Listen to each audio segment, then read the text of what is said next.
Hello बच्चों, आइए इस प्रश्न को पढ़ते हैं। यदि एक भौतिक राशि की विमा m की घात a, l की घात b, t की घात c से दर्शाई जाए तब भौतिक राशि होगी। पहला ऑप्शन है दाब, यदि a बराबर 1, b बराबर ऋण 1, c बराबर ऋण 2 है। वेग, यदि a बराबर 1, b बराबर 0, c बराबर ऋण 1 है। त्वरण, यदि a बराबर 1, b बराबर ऋण 1, c बराबर ऋण 2 है। बल, यदि a बराबर 0, b बराबर ऋण 1, c बराबर ऋण 2 है। आइए इस प्रश्न की मुख्य अवधारणा की चर्चा करें। मुख्य अवधारणा, तो यहाँ पे हम पहले बात करते हैं दाब, वेग, त्वरण और बल के विमाओं की। तो दरअसल जो दाब होता है, जिसको पी से दर्शाया जाता है, वो बराबर होता है बल भागे क्षेत्रफल के। तो इसलिए जो दाब का विमा हो जाएगा वो दरअसल हो जाएगा बल की विमा भागे क्षेत्रफल की विमा के बराबर। अब जो बल का विमा होता है वो होता है एम एल टी की घात ऋण 2। यहाँ उसको लिख देते हैं। जो बल की विमा होती है वो दरअसल होती है एम एल टी की घात ऋण 2, और जो क्षेत्रफल का विमा होता है वो एल का वर्ग होता है। तो यहाँ से मिल रहा है आपको एम एल की घात ऋण 1, टी की घात ऋण 2। ये विमा हो गई दाब की।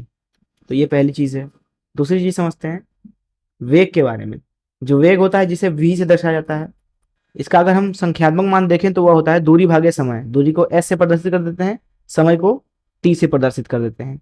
तो इसलिए हम बोल सकते हैं कि जो जो दरअसल वेग का विमा हो जाएगा वो जाएगा दूरी का विमा, जो कि l होता है, भागे समय की विमा अर्थात t। तो ऊपर आ जाएगा तो t की घात ऋण 1। ये हो गई गति की अथवा वेग की विमा। अब हम बात करते हैं त्वरण की विमा की।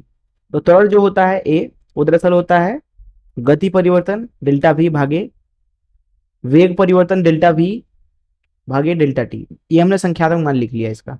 अब यहाँ ऊपर ये सदिश रूप में होता है और ये जो त्वरण है वो भी सदिश होता है। पर यहाँ अगर संख्यात्मक मान केवल लें तो ऊपर हो गया गति परिवर्तन, नीचे हो गया समय परिवर्तन। तो यहाँ से हम बोल सकते हैं कि जो त्वरण की विमा हो जाएगी वो हो जाएगी ऊपर गति मतलब एल टी की घात ऋण 1 भागे समय नीचे टी। तो ये आ जाएगा दरअसल एल टी की घात ऋण 2।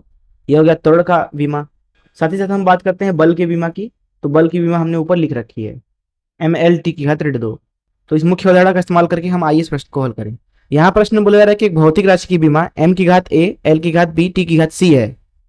तब यहाँ चार ऑप्शन है। पहले ऑप्शन पे चलते हैं। इसमें दिया गया है दाब। कब दाब? जब a बराबर 1 है, b बराबर ऋण 1 है और c बराबर ऋण 2 है। और हमारे पास में जो राशि है यहाँ पे वो है m की घात a, l की घात b, t की घात c। तो यहाँ a और b और c के मान रख दीजिए। तो ये आपको मिलेगा m की घात a मतलब m, l की घात b मतलब l की घात ऋण 1, t की घात c मतलब t की घात ऋण 2। तो क्या ये दाब की विमा है?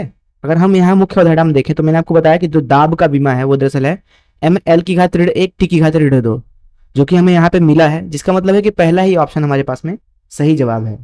हम बाकियों को भी चेक कर लेते हैं एक बार। दूसरे ऑप्शन पे चलते हैं। दूसरा ऑप्शन बोल रहा है कि वेग। कब वेग? जब a बराबर 1, b बराबर 0 और c बराबर ऋण 1। तो c बराबर ऋण 1।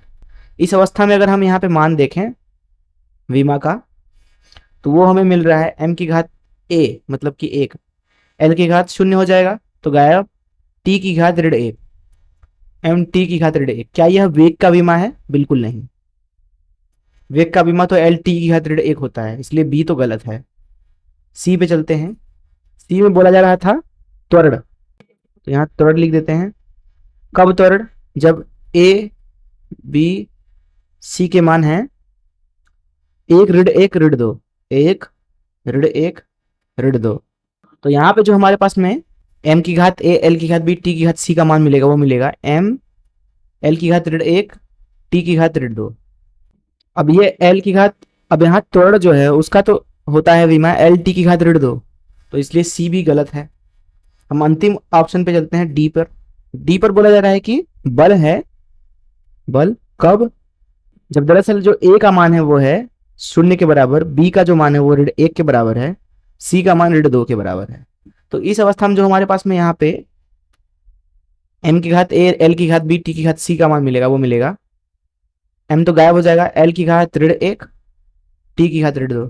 क्या यह बल का विमीय सूत्र है? बिल्कुल नहीं। जैसा कि मुख्य उदाहरण में देख सकते हैं आप, जो बल है उसका विमीय सूत्र होता है एम एल टी की घात ऋण 2, इसलिए डी भी गलत है। इसलिए इस प्रश्न का जो उत्तर है वो ए ही सही है। मैं आशा करता हूँ कि आपको इस प्रश्न का हल जरूर समझ में आया होगा। धन्यवाद।